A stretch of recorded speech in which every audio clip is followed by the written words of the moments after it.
Operation Nandi प्रहार मुख्य तौर पे गौ रक्षा के उद्देश्य से ही शुरू किया गया है, जिसमें कि जो भी गौ तस्कर हैं और जो लोग गौ माता के खिलाफ हिंसा करते हैं उन लोगों के खिलाफ एक टारगेटेड कार्रवाई की जाएगी। इसके अंतर्गत जहां इनको चिन्हित किया जा रहा है, चिन्हित करके दबिश दी जा रही है, उनकी पकड़ दकड़ की जा रही है। जो वांछित चल रहे हैं, काफ़ी महीनों या सालों से फरार है, उनकी पकड़ दकड़ की जा रही है।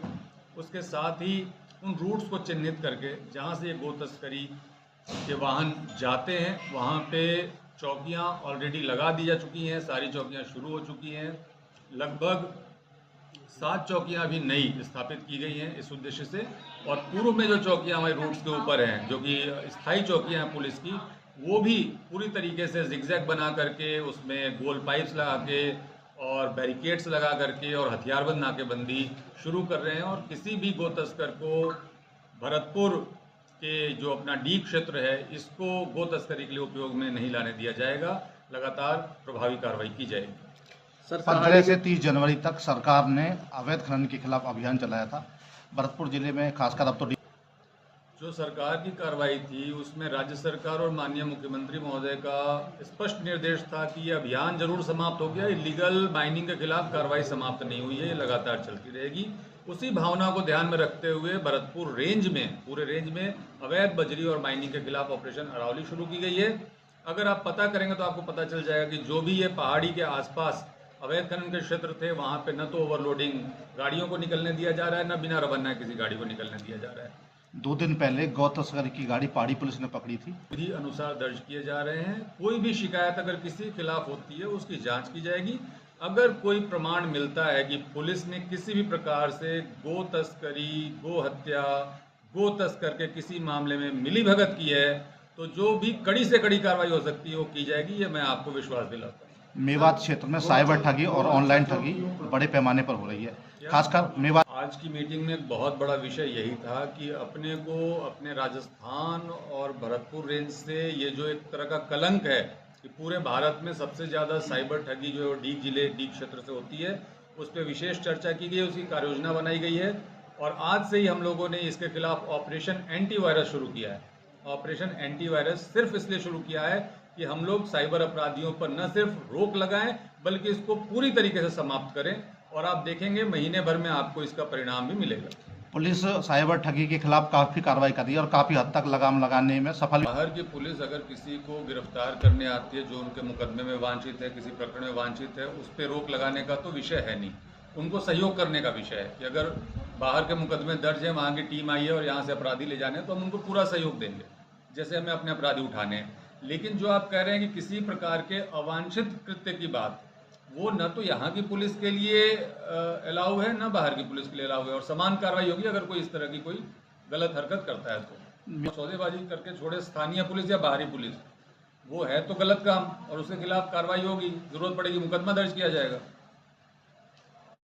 जल्दी चौकियां स्थापित कर दी गई हैं, काम करना शुरू कर दिया गया, उसका जिगजैग लग जाएगा। हथियारों की हमारे पास कोई कमी नहीं है, आप इसकी चिंता नहीं करें। अगर उसकी तरफ से फायरिंग होगी तो हमारी तरफ से उससे दुगनी फायरिंग होगी। हथियार उनसे बेहतर है हमारे पास, उनसे कोई कमज़ोर हथियार थोड़े है पुलिस के पास। उनके पास क्या होगा, कट्टा होगा, पौना होगा, बहुत होगा तो ये 315 बोल्ट की राइफल होगी। हमारे पास AK-47 है, इंसास है, हथियारों की कोई कमी नहीं है।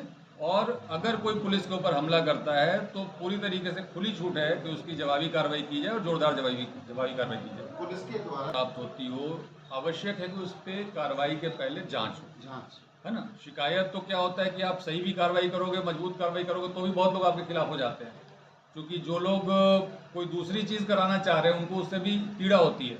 तो शिकायत आती है तो शिकायत की जांच होती है और जांच होने के बाद अगर शिकायत सत्य पाई जाती है तो कार्रवाई की जाएगी।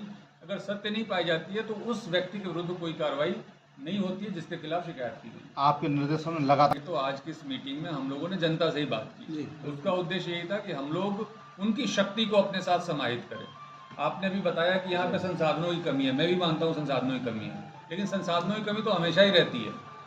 संसाधनों की कमी तो हमारे पूरे भारत में भी आप देखेंगे तो विकासशील राष्ट्र है तो संसाधनों की मूल रूप से कमी देखी जाती है, लेकिन उसके कारण हमारे काम की क्वालिटी में कोई फर्क नहीं आएगा, ये मैं आपको विश्वास दिला रहा हूँ। नफे में तो कमी है सर, नफे में तो उसमें इस्तगासा पेश होता है आज की मीटिंग में हमने ये भी तय किया कि जो लोग झूठे मुकदमे कराते हैं उनके खिलाफ इस्तीगासा पेश हो, जिससे कि इस तरह की प्रवृत्ति पर रोक लगे। साथ ही इसमें मैं ये कहना चाहूँगा कि बहुत सारे जो मुकदमे हैं अगर आप देखेंगे उसकी जड़ में जाएंगे तो आप देखते हैं कि उसमें बहुत सारे भूमि विवाद, खेत के विवाद, रास्ते का विवाद भी निकल के आता है। तो बहुत ज़रूरी है कि जो ऐसे मामले हैं उनका भी अगर त्वरित निस्तारण हो सके तो एस्केलेट होकर के अन्य धाराओं में मुकदमे दर्ज नहीं होंगे। सर एक चीज़ है, पीएलजी की मीटिंग में एक प्रस्ताव दिया गया, इसमें एक बहुत बड़ा जो क्षेत्र आप बता रहे हैं उसमें कहीं ना कहीं अतिक्रमण और अस्थायी अतिक्रमण, ठेले ढकेले जो लगे रहते हैं या दुकानें आगे बढ़ी रहती हैं या पार्किंग अवैध तौर पे खड़ी रहती है, उसका भी एक असर है।